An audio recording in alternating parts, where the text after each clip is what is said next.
Hey, what's going on, Guardians? TBL here, and a lot of you guys have been asking me for my specific opinions on Destiny 2 via the beta that we've been playing for the past couple of days.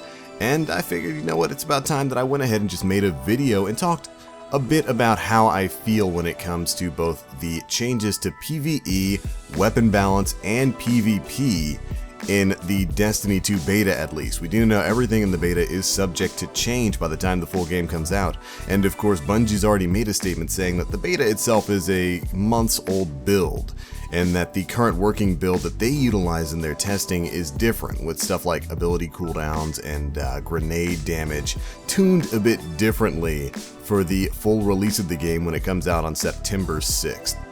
So I'm not going to spend too much time on some of the things that they've already addressed, although I will be bringing them up in this video.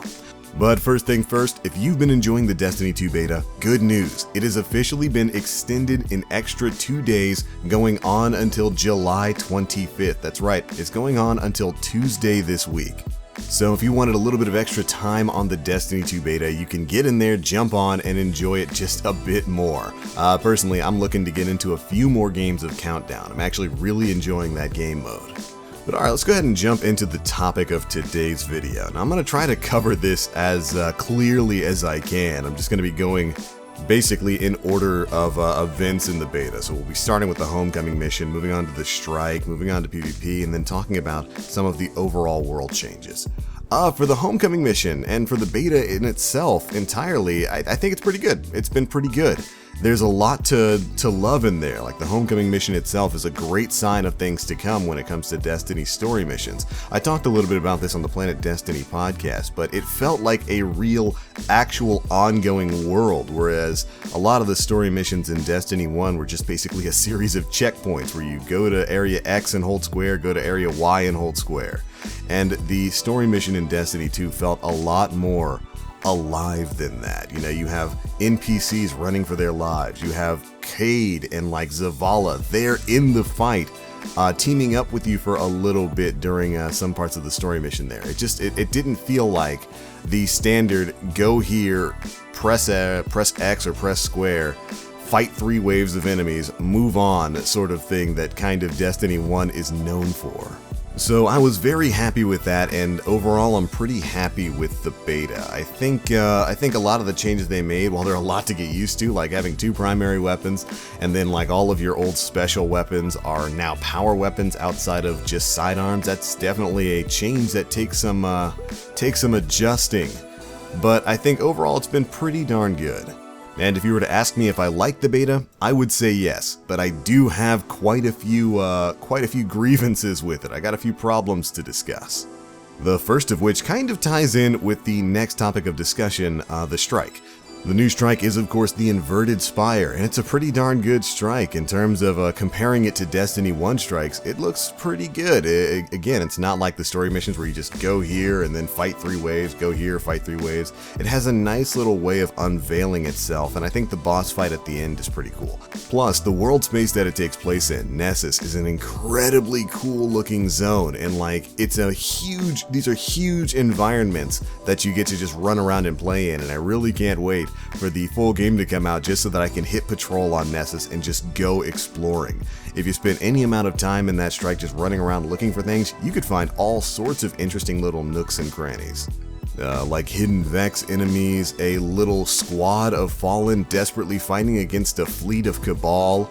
There was just a ton of stuff to find in there, and that really makes me psyched for what the full game's going to offer. I've been seeing a lot of people praise the Strike as like the best Bungie's ever done, and I'm not sure if I agree with that. It's just kind of like, it's just a good strike.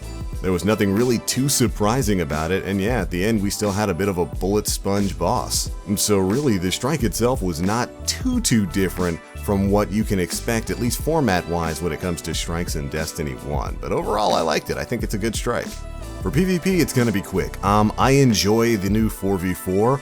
I do hope that we do have some sort of 6v6 mode in the full game, maybe like Mayhem something. And I also really enjoy Countdown. That mode is super duper fun. I've been playing a ton of it with Black Fox, who is actually really enjoying himself on Destiny 2 PvP. He's definitely got his grievances too, and maybe we'll have like a dual com video talking about that. But for the most part, I'm really digging the PvP in Destiny 2. It's definitely a fresh step away from what we're currently dealing with in Destiny 1. If I had to make one big complaint about the strike and overall the content that was in the beta itself, since we are talking specifically about the Destiny 2 beta, not the full game since we really haven't played that yet, I would say that Bungie kind of went a little bit stingy on the content there. There's really just not a whole lot to do in this beta. Let's take a look at the content. You get one story mission that's not repeatable if you've beaten it on all 3 of the classes, which might seem a little silly, like, oh, well then you have repeated it a couple times. You had to unlock those other classes, but if you want to go back later and try it again, no. Once you've gotten it on Titan, Warlock, and Hunter, you can't go back and do it. You've got one strike, just one. Even though it's a big strike, it's still the same bit of content, and then you've got 2 PvP modes. Compare that to like other betas. Compare that to like, for multiplayer comparison, like a Call of Duty beta where you get basically all of the multiplayer game modes and all of the vanilla maps, or even you can just compare it back to the Destiny 1 beta where you got all of the Earth missions, Earth Patrol, 1 Moon mission, and then a bunch of PvP. So when you look at that, the Destiny 2 beta definitely does seem a little bit lacking since, you know, you've only got 2 PvP maps, 1 strike, and then 1 story mission, and it can get boring very, very quickly, and I think you've seen that sentiment across not only other Destiny YouTubers, but just also casual players in general. And ultimately, I understand the reason for why this beta is a little bit threadbare. It's probably, well, 1, because it's an older build, and 2, because Bungie doesn't want to put too much in there. They want to leave a lot of this as a surprise. And that works for people who are already invested in Destiny. You know, those players who are like me, have been playing this game since the original beta way back in like 2014, non-stop for almost 3 years, and are super psyched for the sequel. But this game is meant to be kind of appealing to a more casual audience. It's trying to widen its audience by enticing them with this fresh, fun new game that's promising to fix all of the problems that were there with the original game. Remember, a lot of the more casual audience is people who came and played Destiny in year 1, didn't like the grind, didn't like how threadbare in-game was in the first couple of months of launch, and then never came back. Bungie's trying to get that audience back, as well as even more people who never played Destiny before with Destiny 2. And I don't think you do a very good job of showing off your game when you have a beta that's very well crafted, in my opinion, but has a very small amount of content in it. I don't think anybody who's never played Destiny is going to come in, play the beta, be like, oh, that was a cool story mission, and single strike that I can play over and over and over and over and over again. Is that what the main game's going to be like? Am I just going to be playing the same content over and over? I mean, how many times as a Destiny fan have you guys heard that criticism? And it's completely valid here with the beta. While I think the Destiny 2 beta gives you a good taste of what Destiny 2 is going to offer, I think they probably could have put in a little bit more, like maybe at least rotating maps in PvP. We're gonna have, what, about 10 maps when the game finally comes out? They could have put a few more into the beta and maybe 1 other strike, or, you know, just skip that and give us 1 patrol zone. I don't know, like I said, I understand their reason for why they kept as few items in the beta as they did. But I think the beta would have been better served if they had put in a little bit more to kind of entice that casual audience. Hopefully they'll still be biting by the time the full game comes out on September 6th. I know I've enjoyed it. Other criticisms, I think one that basically everyone has mirrored is the ability cooldowns, and I think there's a bit of a problem there, especially in PvE. Right now, it takes forever to get your grenades back. Ability themselves, like the Empowering Rift, or your Titan Shield, or your Hunter Shimmy, if that's what you want to call it, those come back quick enough in my opinion, but like stuff like your melees, your grenades, and especially your super, those cooldowns take way too long, and that's a little bit ridiculous when it comes to PvE. Getting your super like once or twice a strike, when that strike takes like 20 to 30 minutes to complete, that's kind of ridiculous coming in from Destiny 1, but I'm not going to spend too much time on that because Bungie has addressed that, stating that, hey, this is an older build, that they all thought that ability cooldowns needed to be tuned a little bit, and they have been in more current builds, and hopefully that will be the case when the full game comes out. Because right now, it definitely seems like this was a change that was made to cater to PvP, to kind of cut down on the ability spam that is plaguing Destiny 1 right now. And because they don't balance PvP differently from PvE, at least in terms of abilities and like weapon abilities and whatnot, that kind of hits PvE in a really bad way. So that was probably my largest complaint when it came to the Destiny 2 beta. Just the ability cooldowns are ridiculous and they probably should be tuned. I'm happy we don't have endless grenades being rained on top of people in PvP, but they could probably stand to make it a little bit faster, or just tune PvE and PvP separately. I still don't understand this philosophy they have of ensuring that the game plays the exact same in PvP as it does in PvE. No other MMO like this does that. And issues like this super slow cooldown would be why. But anyways, they've addressed that. Hopefully it'll be changed when the full game comes out. Let's talk a bit about the weapon system, because I saw a lot of people don't like the dual primary and one power weapon change. Unfortunately, that's not going to change by the time the game comes out. That's been built into the world of Destiny 2, so if you dislike it, unfortunately that's probably not going to be any different when the full game comes out. But there are things that they can do to make it a bit more accommodating. Right now, I don't really have a problem with the dual primary system. I like being able to run around with like a hand cannon and a scout rifle, two of my favorite primaries from Destiny 1. But I dislike that power weapons felt basically all too rare and all too useless in PvE, at least in this strike. When you had ammo for like the grenade launcher, it was awesome because grenade launchers work great in PvE. Not so much in PvP, I guess we can discuss that later. But like, I got a power ammo brick once every 8 minutes? Like one power ammo brick once every 8 minutes if I was lucky? Yeah, the ammo drops in PvE were definitely a little on the stingy side. Thankfully, that is another thing that Bungie has mentioned, and hopefully that'll be seeing some tuning before the full game comes out. I'm not saying we should have purple rain everywhere, but you should definitely be able to actually use your power weapon throughout the strike and against the boss, rather than just having to sit there with primary gunfire taking forever to kill him. But yeah, weapon-wise, I thought the weapons felt pretty good. I already found a couple that I liked. Auto rifles feel great. The Scavelock and the Deathstalker, I think it's called, are fantastic weapons. I like the Scout rifles, the Black Scorpion, even though it's like super inconsistent with its fire rate, it's very fun to play with. Good stuff on the weapons, and fusion rifles in PvP, oh my lord, I hope they don't get nerfed. Just buff the other things. I think they went overboard on their nerfing of grenade launchers from the Destiny 2 reveal event. Those things used to slap, and now it's like, if you don't land a grenade center mass, you're not getting a one-shot kill. You're not even going to get a two-shot kill with those things. They're terrible. But the fusion rifle is fantastic. That thing hits basically like a drag pike going full speed being pushed by an interceptor. The fusion rifle is unquestionably the best weapon in the beta. You should be using it for the past couple of days. Class balance wise, there's been a lot of changes to the classes. I think Sentinel Titans feel great, Strikers feel great.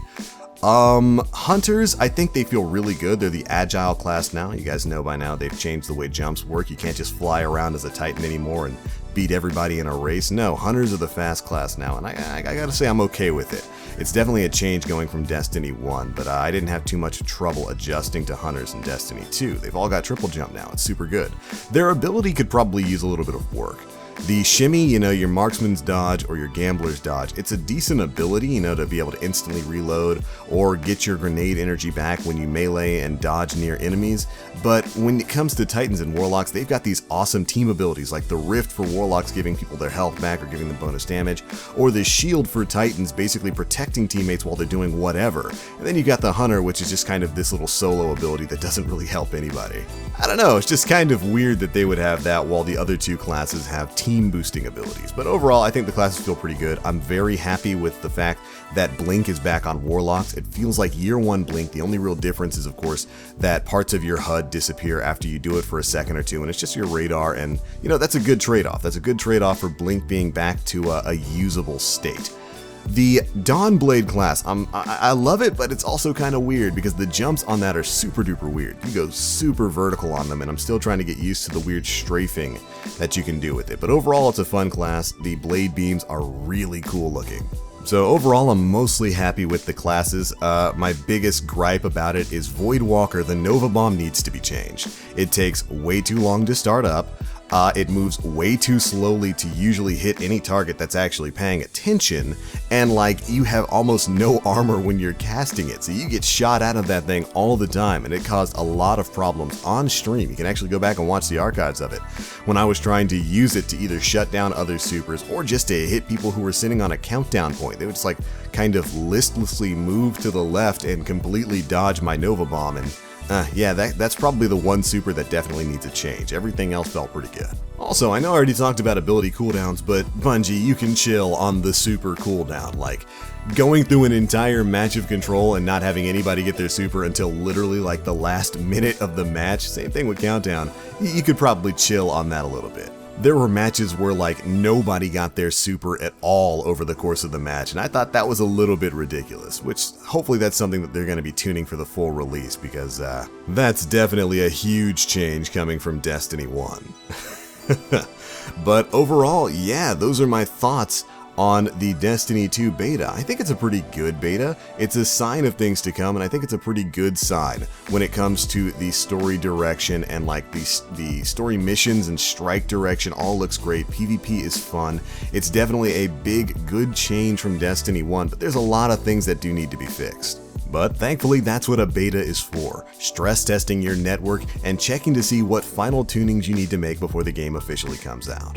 And if Bungie does a little tweaking, I think the Destiny 2 that we're going to get our hands on in September is going to be an absolutely amazing experience. But alright Guardians, I've rambled long enough about Destiny 2 and how I feel about it. How did you feel about the Destiny 2 beta? Be sure to let me know down in the comment section below. And if you enjoyed this video, feel free to drop a like and subscribe if you'd like to see more. That is going to be it for this one, Guardians. I'm going to get back and play as much of the beta as I can before it goes away. Thanks so much for watching, and as always, I am TheBlackLink. You Guardians, stay frosty.